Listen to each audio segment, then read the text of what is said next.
Bonjour à tous, j'espère que vous allez bien. Donc on se retrouve pour cette nouvelle vidéo mensuelle du bilan de mon PEA long terme à dividende en ce début avril. Je vais tout vous montrer comme d'habitude. Je vous montrerai mon PEA de chez Bourse Direct avec quelle action j'ai prise pour mon portefeuille long terme. Je vous montrerai aussi mes actions où je me suis positionné au mois de mars pour du court terme.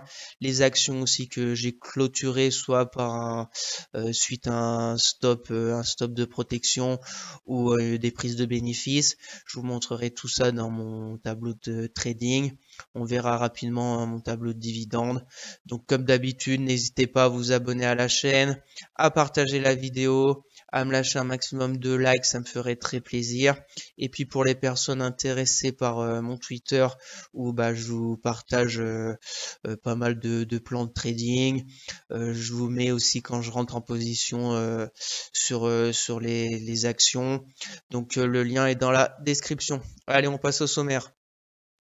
Alors, on commencera comme d'habitude par faire un point rapide sur le CAC 40, voir ce qui s'est passé cette semaine et essayer de voir pour la semaine prochaine des zones clés à surveiller. Ensuite, on verra mon portefeuille PEA de chez Bourse Direct où je vous montrerai toutes mes actions et surtout essayer de trouver des zones d'intérêt pour rentrer sur chacune de mes actions pour du très long terme en données hebdomadaires comme d'habitude aussi. Et ensuite, on verra le tableau à dividendes qui va être très rapide parce qu'au mois de mars, je n'ai pas reçu de dividendes au niveau de mes actions. On verra aussi mon tableau de trade du mois de mars avec mes positions qui sont encore ouvertes et puis celles que j'ai clôturées. Et pour la conclusion, je vous montrerai trois actions qui graphiquement peuvent peut-être être intéressantes à surveiller, qui sont Renault, Sartorius et la Française des Jeux. Donc pour ce mois de mars, pour mes achats long terme, j'ai pris 8 actions de OB pour un total d'investissement de 359 euros. Bien sûr, je ne suis pas un conseiller financier. Mon avis dans cette vidéo ne représente pas un conseil d'investissement. Elle est juste réalisée à but pédagogique. Chaque investisseur doit avoir sa propre stratégie. Investir en bourse représente un risque. Vous êtes le seul responsable de vos achats et ventes d'actions. Donc au niveau du CAC 40, je suis en données hebdomadaires pour voir que cette semaine a été très positif avec plus 4,38 avec cette bougie hebdomadaire. On repasse au-dessus de la moyenne mobile 10 hebdo, donc c'est positif. Après la semaine dernière, on avait un peu hésité avec une forte volatilité due au secteur bancaire. Donc là, on a repris la marche en avant. Avec la semaine dernière, on avait été chercher cette belle zone de polarité des 6800 et le courant acheteur est revenu sur le CAC 40. Donc voilà, en hebdomadaire, très très positif. Je pense qu'on va peut-être aller tester les plus hauts historiques des 7400 points à peu près la semaine prochaine peut-être. Donc à suivre, on va passer en daily. Donc déjà à retenir, pour ma part, ce que je retiens en macro de cette semaine, il n'y a pas eu beaucoup de choses, à part fin de semaine avec jeudi, on a eu l'inflation allemande qui est ressortie presque comme le consensus. Le PIB aussi du T4 américain est ressorti à 2,6% au lieu de 2,7, donc ça n'a pas trop fait bouger les marchés. Et l'inscription hebdomadaire aussi au chômage côté américain, ressorti à 198 000 nouveaux demandeurs d'emploi au lieu de 196 000. Donc c'est plutôt un bon point pour la Fed. Et vendredi, on a eu l'inflation zone euro qui est ressortie un peu en dessous du consensus, donc c'est toujours positif, même si elle est encore assez élevée. Elle commence à baisser tranquillement, on va dire. Donc c'est toujours positif. Donc au niveau de la macro, on n'a pas eu de mauvaises nouvelles. Donc c'est pour ça qu'on a eu un CAC 40 qui a bien progressé cette semaine. Si on récapitule, lundi, on clôture au-dessus de la moyenne mobile 10 et après chaque jour, on clôture au-dessus de la bougie de la veille. Donc c'est une belle semaine au niveau du CAC 40. Les zones pour la semaine prochaine, résistance 7400. Est-ce qu'on arrivera à avoir la force d'aller plus haut? Je ne sais pas. De toute façon, cette zone, voilà, on voit très bien que quand on attaque les 7400, les acheteurs commencent à prendre leurs bénéfices, c'est un peu normal. Donc dans ces zones, il faut faire attention pour ma part, entre 7300 et 7400, voir comment la semaine prochaine le marché va réagir. Est-ce qu'on va aller directement tester la résistance des 7400 ou revenir par exemple vers les 7220 où on a un gap qui a été ouvert, là, un gap haussier. Ça pourrait relancer une dynamique. Ou aller plus bas, là, les 7120, mais je pense pas, si on n'a pas de mauvaises nouvelles, je vois pas le CAC 40 redescendre en une semaine vers les 7127. Surtout quand on se met en ligne de clôture, on voit très bien cette belle zone là de polarité qui était résistance et qui est devenue support, support. Là, résistance, et cette semaine on l'a franchi avec de la vitesse. Donc pour ma part, le CAC 40 positif pour la semaine prochaine. Surveiller les 7220 en support et 7400 en résistance. Au niveau de la moyenne mobile 10 positif, on est bien au-dessus. Donc revenir par là, ça nous referait revenir en contact de la moyenne mobile 10 qui pourrait jouer aussi son rôle de support dynamique. Et au niveau du RSI, on vient de rentrer au-dessus du 60 RSI, donc signe d'une tendance court terme haussière. Voilà au niveau du CAC 40. Pour ma part, attention quand on va arriver vers les 7400, peut-être des prises des bénéfices et on suivra ça. Je vous partagerai tout ça sur Twitter. S'il y a des changements, je partagerai bien évidemment mon point de vue sur Twitter. Donc on va passer maintenant à mon PEA de chez Bourse Direct. Donc au niveau de le total de mon PEA, je suis à 15 000, presque 15 400 euros. Pour le moment, je suis en plus-value latente de 663 euros et j'ai en cash à peu près 4 700 euros.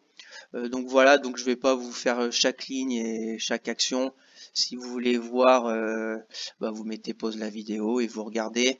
Après, au niveau de mes actions long terme, c'est toutes ces actions sont mes actions pour très long terme à dividende, sauf BNP Paribas, le BX4 aussi que je garde pour le moment et L'Oréal que je vous montrerai tout ça dans mes trades dans mes trades court terme tout à l'heure. Donc là je vais switcher sur TradingView et je vais vous montrer mes points d'intérêt pour chaque action. Donc je vous rappelle les lignes verticales, c'est les jours où j'ai pris des actions, donc par exemple Air Liquide 20 septembre, 7 février et 6 juin. Je suis en données hebdomadaires, voilà, pour du très long terme, je préfère me mettre en données hebdomadaires. Je trouve que c'est plus pertinent. Voilà, donc c'est parti. Donc au niveau d'Air Liquide, j'aimerais bien qu'elle revienne sur cette belle zone de polarité vers les 141 euros. Premier point. Pour le moment, elle est sur des plus hauts historiques. Donc est-ce qu'elle va corriger? On verra ça. Sinon, on ajustera bien sûr la cible tous les mois. C'est ce que je vous propose, d'ajuster les cibles. Ensuite, Amundi, j'avais cette oblique baissière sur Amundi. On était bien passé, on avait bien réussi à la franchir et on a fait un beau pullback dessus. J'avais cette zone d'intérêt. J'ai pas rechargé Amundi. À suivre, voir ce que ça va donner là quand ça va un peu se calmer parce que c'était la volatilité à cause du secteur bancaire. En hebdomadaire, on est quand même passé en dessous de la moyenne mobile 10. On a cette moyenne mobile 200 aussi qui pourrait jouer son rôle de résistance dynamique. Donc à suivre si ça patine un peu vers les 57 euros. Peut-être prendre du Amundi et si elle continue de baisser. J'ai cette autre zone vers les 49 euros qui pourrait être intéressant pour Amundi. Donc OB, action que j'ai pris ce mois-ci. J'avais aussi ce support, cette résistance oblique ici, qu'on avait réussi à franchir mais difficilement, et on a vite replongé dessous. Et j'avais ce support oblique qui a été cassé aussi. Celui-là, on va l'enlever. Et ce support ici, où j'ai pris des actions OB vers, je sais pas, vers 46 euros, 47 euros. Pour le moment, on est toujours en dessous cette oblique. À voir si on arrive à la franchir, si on retourne vers les 45 euros. C'est pour moi une zone intéressante pour OB. Et zone encore plus intéressante si vraiment on a une grosse chute, ça serait vers les 40 euros au niveau de la moyenne mobile 200 hebdomadaire pour OB. Passons à AXA. Donc AXA aussi a bien corrigé secteur financier. J'ai pas pris d'action vers les 26 euros, là 25 euros, c'est 70. Si on y retourne, je réfléchirai. J'ai ce support oblique aussi qui peut être intéressant. On voit qu'il a fonctionné 1, 2, 3, presque 4 fois. Donc à suivre dans les prochaines semaines pour AXA. Et si on casse ce support oblique, j'ai cette zone vers les 22 euros à surveiller en deuxième recours. Passons à Capgemini. Donc Capgemini, c'est un peu la même chose que OB. On avait cette résistance oblique baissière qu'on avait bien franchi avec de la vitesse au mois de janvier là. Et on s'était heurté à cette résistance vers les 192 euros et on est vite redescendu même en dessous du support des 169 euros là. Et là on est en train de le travailler. Donc j'avais cette zone qui pouvait être intéressante peut-être pour reprendre du Capgemini, mais j'en ai pas repris. Donc je vais quand même la laisser, voir ce que ça va donner. Comme on est sur des plus hauts historiques au niveau du CAC, je préfère vraiment attendre de voir si vraiment on casse les 7400 du CAC. Bien sûr, on aura des actions qui vont continuer de monter. Donc à voir pour Capgemini, vers 170 euros pourrait être un bon point d'entrée. Je pense pour ma part. Et puis si on baisse vers les 153, ça reviendrait sur les plus bas de 2022 et la moyenne mobile 200 qui pourrait revenir aussi. Donc à suivre pour Capgemini. Danone, très belle progression ces dernières semaines. On est bientôt sur une grosse zone de résistance pour Danone. À voir ce qu'elle va faire. Pour ma part, j'avais ce support oblique qui me semblait intéressant. Donc s'il y a une respiration pour Danone, on voit qu'on est en surachat au niveau de Danone. Donc en retour vers les 54 euros là pourrait peut-être être intéressant pour reprendre du Danone. Passons à Ipsos. Donc Ipsos c'est un peu pareil, il a plutôt bien corrigé ces dernières semaines, là, ce mois de mars. J'ai pas repris de Ipsos là vers les 56 euros. À voir, là on est vraiment un peu à voir si on est un peu en forme de range entre 62 et 56. À voir comment ça va se décanter sur Ipsos. Mais voilà, Ipsos est très très très haussière. On voit en hebdomadaire, on est très loin de la moyenne mobile 200. On est sur une progression un peu fulgurante d'Ipsos. À suivre, voire 56 euros, et si elle revient vers les 51 pourrait être intéressant pour en reprendre. LVMH, plus haut historique Alcara Gold, avec là on a clôturé à 844 euros. On était sur depuis janvier là sur 2 mois de vraiment range entre 823 et 779 euros. Donc soit elle allait sortir par le haut, soit par le bas, elle est sortie par le haut. Donc ça a accéléré sa hausse. J'ai ce support oblique qui pourrait être intéressant. Je vais remonter ma zone ici pour les prochaines semaines, voir si elle rentre dans le range qui serait voilà négatif. On voit que si LVMH elle a progressé de presque 4% en une semaine, si dans le mois d'avril elle retourne dans le range, ça vaudrait, le CAC va baisser, ça voudra dire. Donc à suivre. À suivre pour LVMH, première zone d'intérêt, parce qu'elle elle est quand même bien perchée pour ma part, je la trouve assez chère. Surtout quand on a un PRU je l'avais prise vers les 500, là, vers les 500, je sais pas, 560 peut-être. Donc ça me fait une bonne plus-value, mais pour en re-rentrer, je verrai cette zone là, 775 euros, ou une très belle zone de polarité qui serait vers les 720. Est-ce qu'elle va y retourner? Je ne sais pas. À suivre. Au niveau de Michelin, Michelin, j'avais cette zone. On a bien baissé au niveau de Michelin. Là, c'est le mois de mars, hein. On était là-haut, on a bien baissé. Là, on est en train de. Est-ce qu'on fait un pullback sur cette zone là qui est devenue résistance pour retourner vers les 26,16 €? Peut-être. Voilà, va falloir. On voit la moyenne mobile 10 hebdo qu'on avait bien tenu depuis le mois d'octobre. On est bien en dessous. Donc à voir comment que ça va se décanter au mois d'avril. Je reste pour le moment à l'écart de Michelin, voir si elle vient vers les 26,26 €. Et j'ai cette grosse oblique aussi, support oblique haussier qui reviendrait voilà, par ici, je pense, vers les 26,24 €, qui me semble intéressant pour rentrer du Michelin pour du très long terme. Passons à Nexity. Donc Nexity, elle baisse encore, hein. J'en avais repris le mois dernier, au mois de février, ici vers les 24 €. Elle baisse encore. Prochain point d'intérêt, ça serait ici vers les 21 €. Pour Nexity, je vous avais parlé du secteur immobilier qui va, je pense, souffrir toute l'année 2023. Donc je pense que Nexity va y revenir vers les 21 €. Est-ce que ça sera un bon point d'entrée? Je pense, parce que quand on aura fini avec tous les taux, etc., je pense que Nexity reprendra le chemin de la hausse. Donc on verra si elle revient vers les 21 €, si je reprendrai du Nexity. Passons à Publicis. Publicis, belle tendance haussière. Zone d'intérêt, ici je pense qu'il y a un gap. En daily, voilà. On avait ce gap.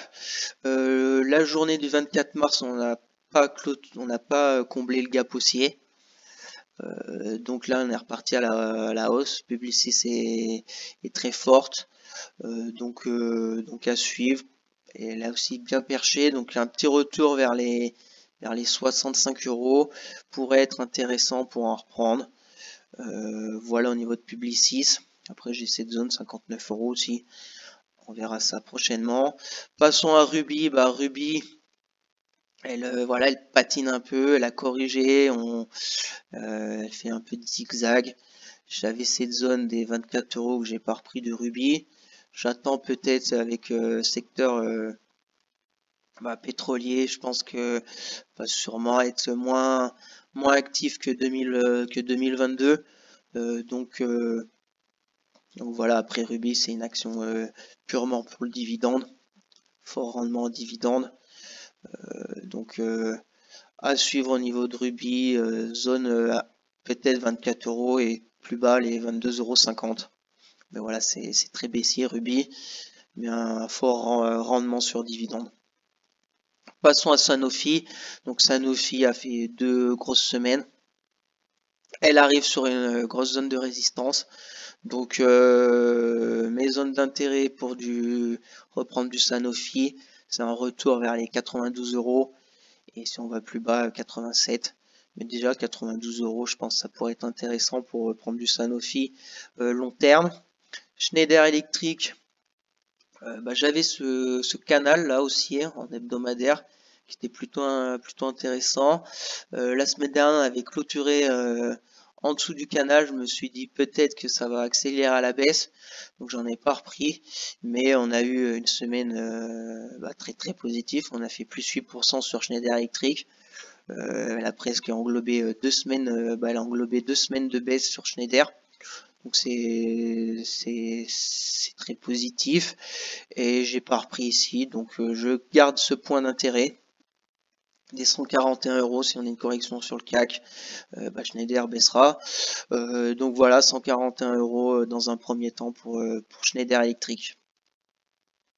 Au niveau de score, pareil que le secteur des secteurs financiers, assurance, banque, etc. a bien corrigé. En plus, on était revenu sur la moyenne mobile 200. On est retourné à la baisse. À voir ce que je fais de score.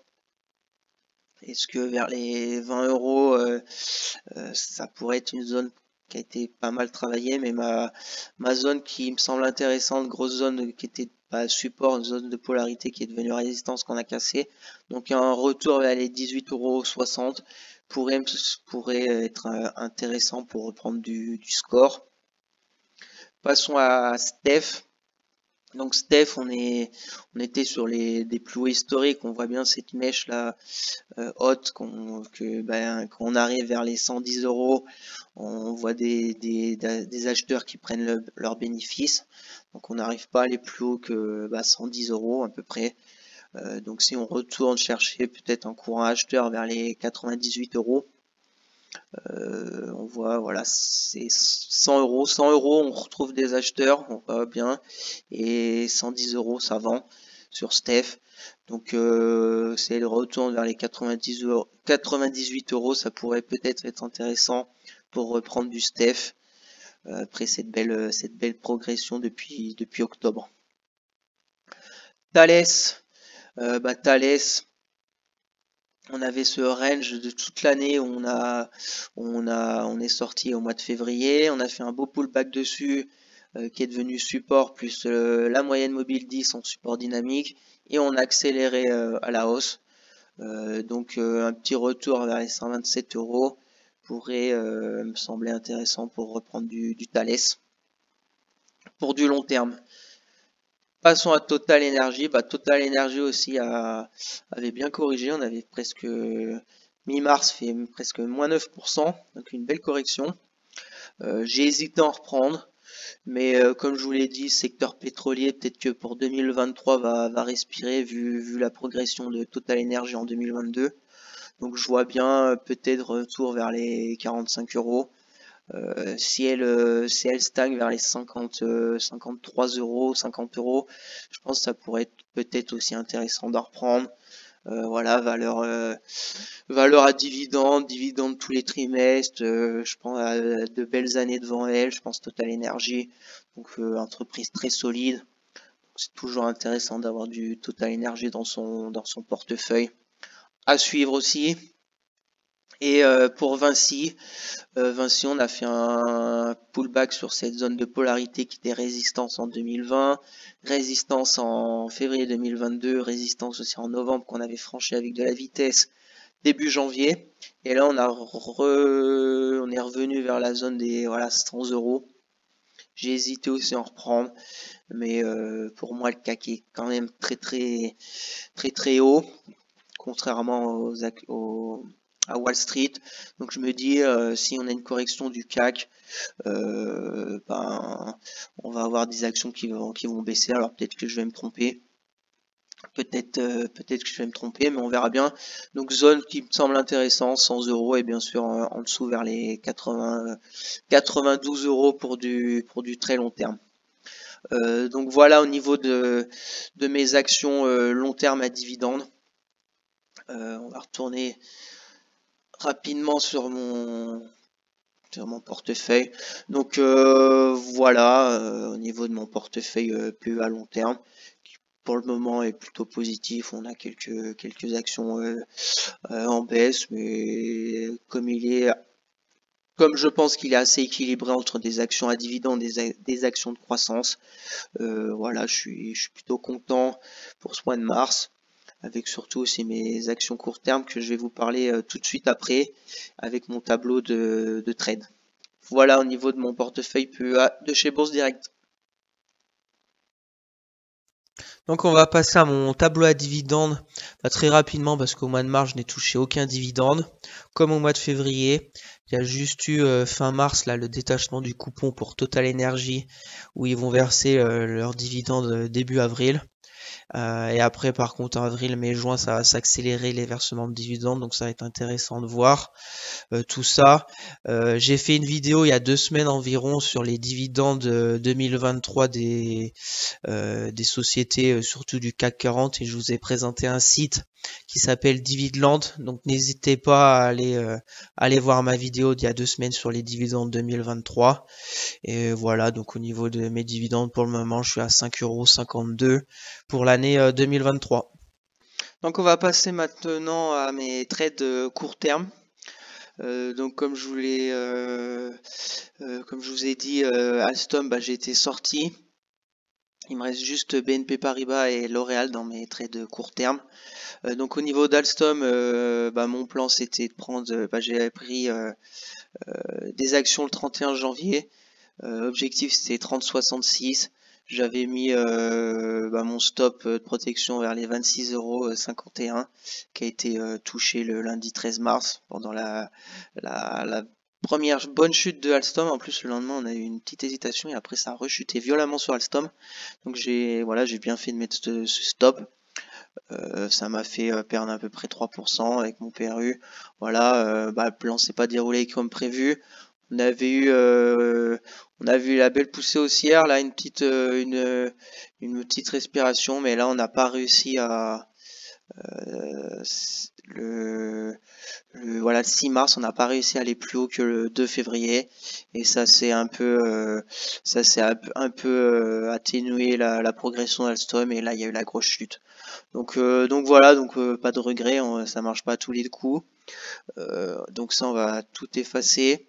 Ce qui est intéressant maintenant sur Alstom, c'est graphiquement intéressante parce qu'on voit la moyenne mobile 200 qui joue bien son rôle. Ici résistance dynamique, on avait cassé, support dynamique, et là on est revenu sur ce support de la moyenne mobile 200 dynamique. Donc maintenant Alstom, ce qu'il va falloir attendre, c'est de voir ce qui va se passer vers les 26 €, voilà, allez 25,80 €, voir si elle va avoir la force de casser cette résistance. Maintenant ça sera une zone de polarité résistance à casser pour essayer d'aller plus haut, et sinon voir si elle rebaisse, voir encore la moyenne mobile 200 si elle joue son rôle de support dynamique. Je pense que je vous en reparlerai très prochainement d'Alstom parce que graphiquement je l'aime bien et il y a toujours quelques bons coups à faire et avec une société qui est plutôt intéressante. Voilà au niveau d'Alstom. Donc maintenant il me reste plus que deux actions court terme qui sont toujours en cours. C'est L'Oréal. Donc L'Oréal, je vous en avais parlé aussi dans mes vidéos d'analyse graphique. Ici, là, on était sur une forme de range entre 389 € et 370 €. Donc quand on est sous une forme de range, c'est soit on sort par le haut, soit on sort par le bas. La dynamique était très positive sur L'Oréal, donc j'avais pris sur cette zone de support de range vers les 373 € des actions de L'Oréal. Et mon premier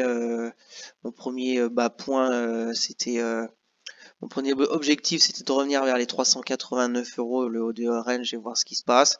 On l'a franchi avec de la vitesse sur cette bougie du 22 mars. J'avais même mis mon stop ici. Donc là maintenant on va revoir ce qu'on peut faire. Elle a accéléré tous les jours, donc j'ai pas vendu, je garde pour le moment. Autre résistance qui pourrait arriver très prochainement, c'est là-haut là. Là-haut, c'est un gap baissier qui s'était ouvert le 5 janvier 2022. Donc on y arrive rapidement dessus. Donc, ça pourrait être peut-être intéressant de vendre vers les 417 € sur L'Oréal. Ça me ferait une très belle plus-value en peut-être un mois. Ça serait vraiment top. Plus-value, si j'arrive là-haut jusqu'à 11%, ce serait vraiment top. Stratégie maintenant pour le stop de protection, je pense que je vais mettre très serré, mettre par exemple début de semaine vers les 405 € chaque bougie, mettre en dessous de la bougie la bougie qui est positive. Voilà, ici par exemple on a encore une petite bougie haussière lundi, bah, je remonterai mon stop vers les 412 et puis on verra jusqu'à où que ça nous mène. Ce qui est sûr, c'est que je pense plus que ça soit le moment de reprendre du L'Oréal, surtout avec un CAC sur ses sommets historiques. Pour les personnes qui veulent rentrer du L'Oréal, je pense qu'il faudrait revoir L'Oréal vers les 390 euros. Là, on reviendrait sur une belle zone de polarité. Peut-être que les acheteurs reprendraient le train de L'Oréal. Donc à suivre aussi, parce que voilà, L'Oréal, très belle société, graphiquement très intéressante, donc je pense que je vous en reparlerai. Ce qui est sûr, c'est que je partagerai quand est-ce que je vais sortir L'Oréal de mon portefeuille avec une belle plus-value.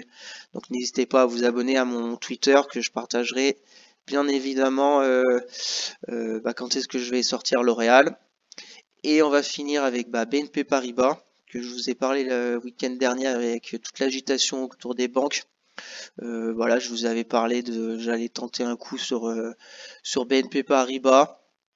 Je vous en avais parlé le week-end, je vous avais dit lundi, si on a une petite remontée des banques avec toute cette semaine très agitée, et prendre une action de bancaire et puis voir où est-ce que ça nous mène. Donc j'ai pris BNP Paribas à 51,77 €. J'avais mis mon stop à 50 euros.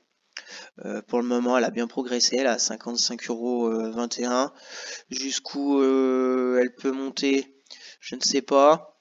On a une zone ici là de peut-être résistance si vraiment les bancaires sont encore fortes durant les semaines à venir, ça serait vers les 58 euros. Après, ici on a un gap, mais je pense que je la lâcherai bien avant. Je la vois pas monter en ligne droite jusqu'au gap, là, les 62 euros, surtout avec un CAC sur les plus hauts historiques. Donc là, ça va être pareil que pour L'Oréal. Je pense que la semaine prochaine, je vais remettre mon stop vers les 50, voilà, le plus bas de la bougie de la vendredi, les 53,65 €. Et puis on verra jusqu'à quand ça va nous stopper. Est-ce que c'est le moment pour rentrer des bancaires? Les bancaires, c'est toujours difficile parce qu'une seule annonce, un seul couac, ça peut très très vite partir à la baisse. Donc je suis pas très fan des bancaires. Là, je vous avais parlé de jouer un coup sur les bancaires, des fois ça ne marche pas. Là, ça a plutôt bien marché. Donc je vous dirai quand est-ce que je sortirai mes actions de BNP Paribas sur Twitter.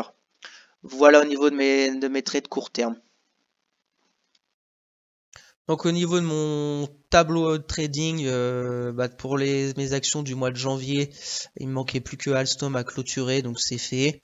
Voilà, vous voyez le total pour le mois de janvier, 19,14 € de gain, soit 0,84%.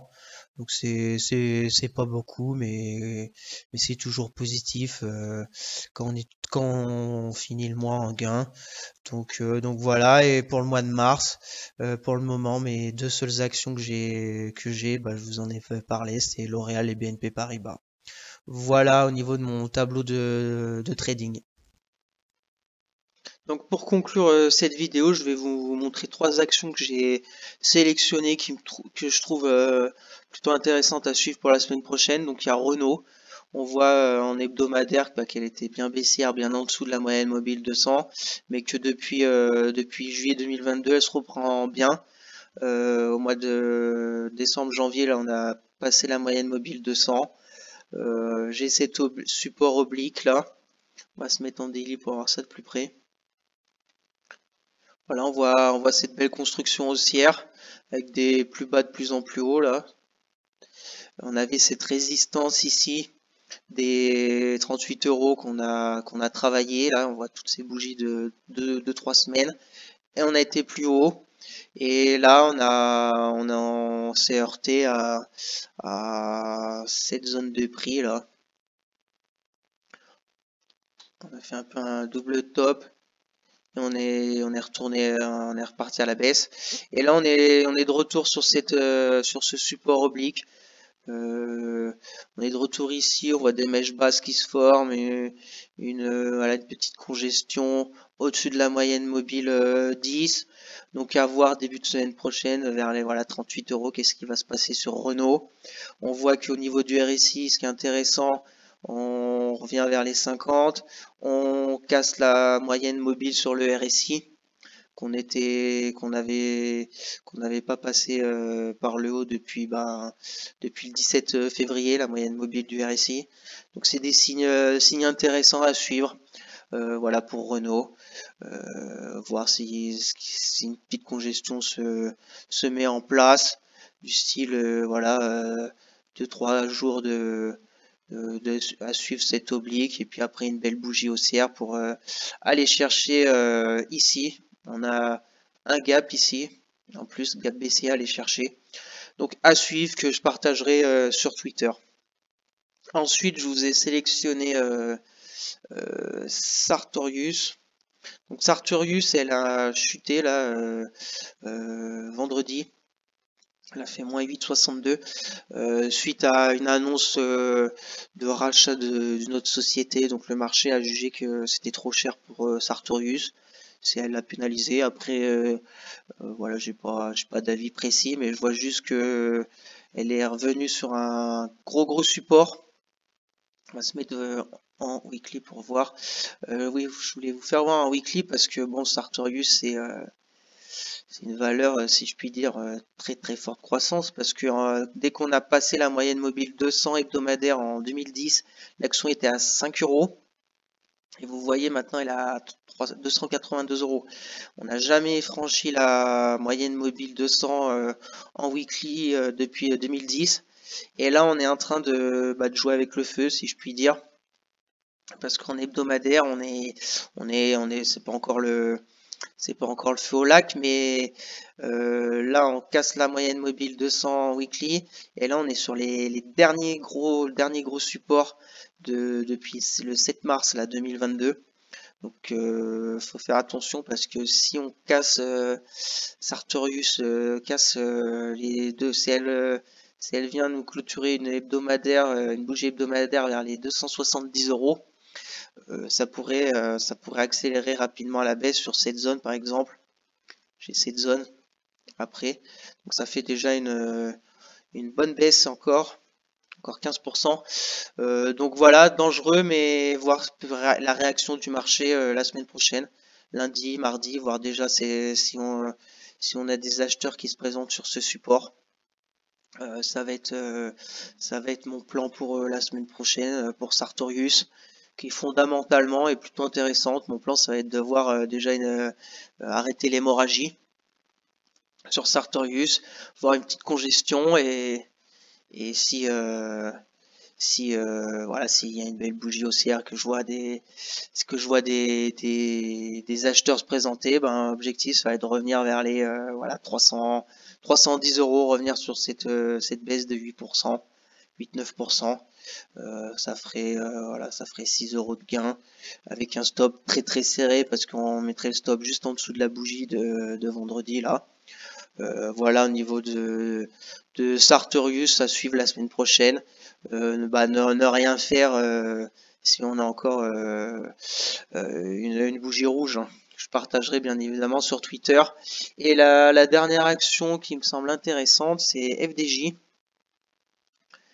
FDJ, voilà, FDJ avait bien en hebdomadaire, on est quoi? Oui, hebdomadaire, il n'y a pas grand chose à voir, comme elle est toute jeune, on va dire, en bourse. Il n'y a pas beaucoup d'historique sur FDJ. En daily, on voit très bien aussi la moyenne mobile 200. Ici, résistance. On l'a cassé ici le 2 novembre, et on est revenu faire support dynamique de la moyenne mobile 200. Intéressant. Et là, on est reparti rapidement en tendance haussière court terme, on va dire, la première impulsion. Consolidation bien sur la moyenne mobile 10. Et là, on est reparti. On a cassé la résistance ici des 38 euros. Au niveau des retracements de Fibo, on est sur la dernière grosse impulsion. Voilà, on voit 0,50 Donc voilà, très très intéressant dans une tendance haussière, retracer de 0,50 la grosse impulsion haussière. Donc FDJ, ce que je vais regarder, c'est voir comment qu'elle se comporte. J'aimerais bien encore 1 ou 2 jours un peu de revenir chercher un courant acheteur vers les 38 euros. Et objectif, ça va être de revenir combler ce gap baissier là. On va zoomer un peu. Voilà, du 30 janvier. Ça ferait aussi un bon ratio gain-perte intéressant, je pense. Voilà, 4-5, on mettrait stop très court avec une belle bougie si on a une congestion là, avec une moyenne mobile 10 qu'on voit ici qui joue bien sur le de support dynamique. Et on rentre au-dessus des 60 du RSI. Voilà au niveau de FDJ, à suivre la semaine prochaine. Donc merci à tous d'avoir suivi cette vidéo, j'espère que ça vous plaît que chaque mois je fasse un gros récap de mon portefeuille PEA, que ce soit pour mes actions long terme à dividendes et même mes actions court terme, je vous mets vraiment tout, je vous mets les gains, les pertes, voilà, totale transparence avec vous. Donc n'hésitez pas à vous abonner à la chaîne, à partager la vidéo, à me lâcher un maximum de likes, ça me ferait très plaisir. Si vous avez des questions, bah, mettez-moi en commentaire, je serai ravi de vous répondre. Et puis n'oubliez pas mon Twitter pour les personnes intéressées, le lien est dans la description. Moi je vous dis bon week-end et puis à la prochaine pour de nouvelles vidéos. Allez, bye!